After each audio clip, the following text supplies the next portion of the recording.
Morning, good morning সবাইকে। তো সকাল সকাল স্নান দান আমার কমপ্লিট হয়ে গেছে। তো স্নান দান করে চলে এসেছি রান্নাঘরে। কি সিদ্ধ করা আলু ছিল, সেটাকে বের করেছি ফ্রিজ থেকে, এখন সেটাই দেখাচ্ছি। এটাই খেলার জিনিস নাকি, রেখে দিই।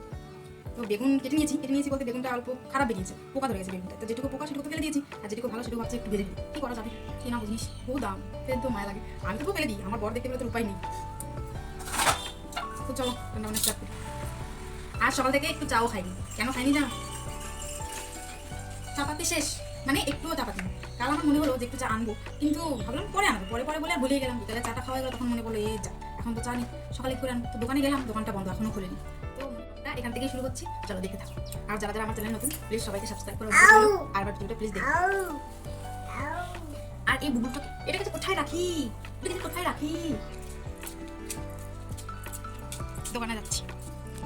আমরা যেখানে থাকি পাড়ার একটা দোকান আছে ঘরের কাছেই, তো সেই দোকানেই যাচ্ছি একটু চাপা করতে। দোকান থেকে হলুদটাও বেশি হয়ে গেছিল, হলুদ নিয়ে এসছে থাকে, আর চাপা নিয়ে এসছি, আর একটা সাপ নিয়ে এসছি, আর চকলেট নিয়ে এসছি, চকলেট নিয়ে এসছি। তো চলো চাটা বানিয়ে নিই, পরে দেখাচ্ছি। তো এখানে আমি কড়াইটা বসিয়ে দিয়েছি, যে বেগুনটা একটু ভেজে নেবো। কেননা অনেকটা বেলা হয়ে গেছে, ওর বাবার ডিউটি থেকে আসার সময় হয়ে গেছে। তো অনেকটাই বেলা হয়ে গেছে, দেরি করে লাভ নেই, ঘরে যা আছে সেটাই রান্না করি। তো এখানে বেগুনটা ভাজতে বসিয়ে দেবো, তারপর দেখি আর কি রান্না হয়। রান্নার জোগাড় তার মানে পুরোটা আমি করে নিই, ওই একটা একটা করছি, একটা একটা বের করছি, একটা একটা করে ভাবছি এটা বলবো সেটা বলবো, তারপর ভাবছি এটা।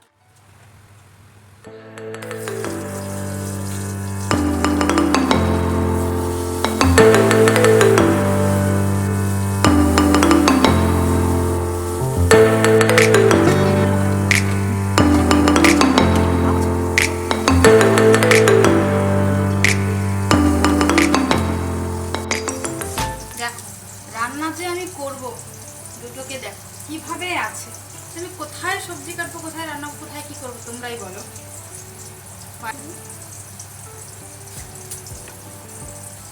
ভালো লাগে না। তো চলো লাউটা কেটে নি, পরে দেখা হবে। লাউটা অল্প খারাপ হয়েছে, কোন সাইড দিয়ে কাটি, কি যে কাটি, এই সাইডে কাটো। তুই আমাকে শিখিয়ে দিবি কোন সাইডে কাটতে হবে। হ্যাঁ, তুই করিস না, বলছি এখান থেকে না, মুরগি নিয়ে যা। আরে বলো তো, নিয়ে তো যাবো। লাউগুলো কাটা হয়ে গেছে, এবার এটা কড়াইতে বসিয়ে দিই। আর কি করা যাবে, একটু বড় বড় করেই কাটলাম, এটা দিয়ে একটু তরকারি রান্না করবো। ওদিকে আমার চাটাও হয়ে গেছে, চাটাও একটু খেয়ে নেবো, তারপর ধীরে সুস্থে তরকারিটা রান্না করবো। তাহলে শরীরের এনার্জি পাচ্ছি না, এনার্জি নেই। চা খেলে, চাই হচ্ছে বাঙালির এনার্জি ড্রিঙ্ক, তো চাটা খেয়ে একটু এনার্জি বাড়িয়ে নিই, তারপর দেখা হচ্ছে।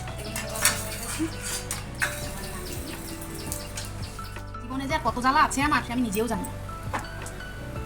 একটু আগে এদেরকে ধুয়ে এসেছিলাম না, এখন একটাকে নিয়ে এসেছি, আরেকটা পিছনে চলে এসেছি। বলো তো আমি কি করি, কি করি তোমাদের নিয়ে, কি করি? এগুলো যে কি জিনিস ছোট থাকতে, সে কি বলবো, আর বলার ভাষা আমার নেই, আর বলার ভাষা সত্যি নেই। দেখো তোমরাই দেখো, রান্না করতে হবে। কি অত্যাচার রে তোদের! আমার বর বলে তুমি সারাদিন ছেলে মেয়ে নিয়েই থাকো, আর কি করো, তাই এতটুকু কাজ করতে পারো না। এদের নিয়ে যে কাজ করা যে কত কষ্ট, আর যে কি মুশকিল, তা এক আমিই জানি। ও কি করে জানো, ও তো থাকে না সারাদিন বাড়িতে। হাই ভগবান,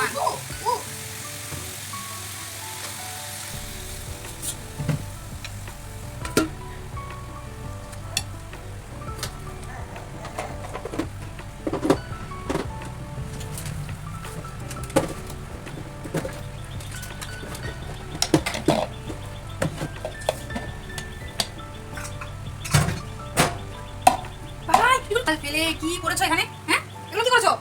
কেন জল ফেলেছো? শুনতে পাও না আমি কি বলি? হ্যাঁ রাখো, ফেলে দাও, হ্যালো। তো এদের তো সারাদিন এভাবেই চলতে থাকবে। তো চলো আমি আমার বাকি কাজগুলো সেদিন বাজার থেকে এনেছিলাম, তো এনে আর এটাকে কাটাকুটি হয়নি। তো ভাবছি এটাকে একটু ফিটিং করবো, ফিটিং করার জন্য এটাকে কাটতে হবে। এটাকে একটু কেটে নিই, বুঝলে? ঝুল আমার কতটুকু নেবে, আমি একটা দাম দিয়ে দেবো। তো আমি এখানে তিনগুলো কাটবো, চালা দেখি তোমার এতটুকু লেন্থ লাগবে। আমি এখানে কাটতে দিই। হলোটা কি তোমার? হ্যাঁ, কি হলো?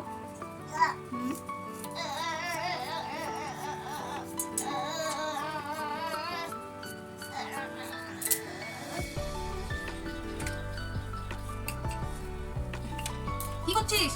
আমি একটু রফিকে উঠে নিচ্ছিলাম। আমি কি হচ্ছে? উঠে পাচ্ছি সমানে কান্না করে যাচ্ছে। আচ্ছা বলে রাখি, বিছানাগুলো আমি রোদ্রে দিয়েছি, রাত্রে মেয়ে হিসু করে দিয়েছিল, ওই জন্য রোদ্রে দেওয়া হয়েছে, শুধু তোষকটা আছে। এটাকে এখন ভাঁজ করে রাখি, বুঝলে? এটা আর এখন সেলাই করা হবে না, আমি বুঝতে পারছি। এদিকে মেঘ সমানে কান্না করেই যাচ্ছে, ওকেই নিতে হয় আগে। তো চলো, হয়ে গেছে, আর লাউয়ের জলও শুকিয়ে গেছে।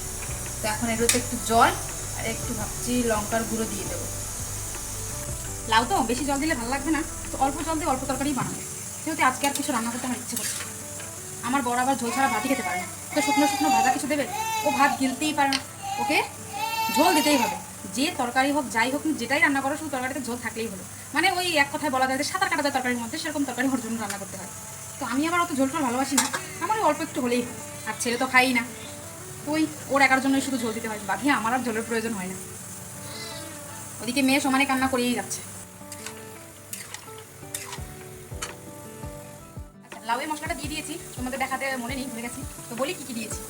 লাউয়ের মধ্যে দিয়েছি একটু পেঁয়াজ আর একটু 2-3টে কাঁচা লঙ্কা, এটাকে ফুটে দিয়ে দিয়েছি। এবার এর মধ্যে একটু জিরে গুঁড়ো দিয়ে দেবো। জিরেটা কাঁচা থাকলে ভালো লাগে বেশি খেতে, শিলে বেটে খেতে, মানে শিলে বেটে দিলে বেশি ভালো লাগে।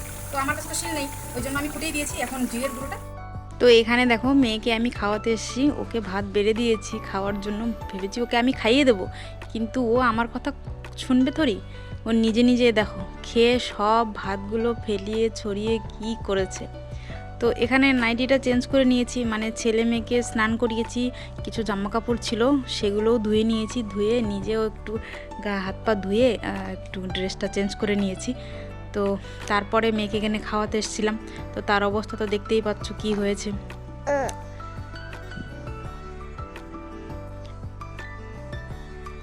তারপরে এখানে দেখি মাছ ব্যাপারী এসছে, মানে মাছ বিক্রি করতে এসছে। তো বর চলে গেছে ওখানে মাছ দেখতে, কি মাছ, তো মাছ রেখেও ফেলেছে, এটা পারিশ মাছ না কি বলে, যাই হোক আমি মাছ চিনি না। তো মাছটা ও কাটতে থাকুক। তো তোমাদের বলি, যদি আমার ভিডিওটা ভালো লাগে তাহলে অবশ্যই একটু সাবস্ক্রাইব করে দেবে, পাশে থাকবে, আর আমার ভিডিওগুলো দেখবে ফুল। তো আজকের মতো এখানেই টাটা, দেখা হবে নেক্সট ভিডিওতে।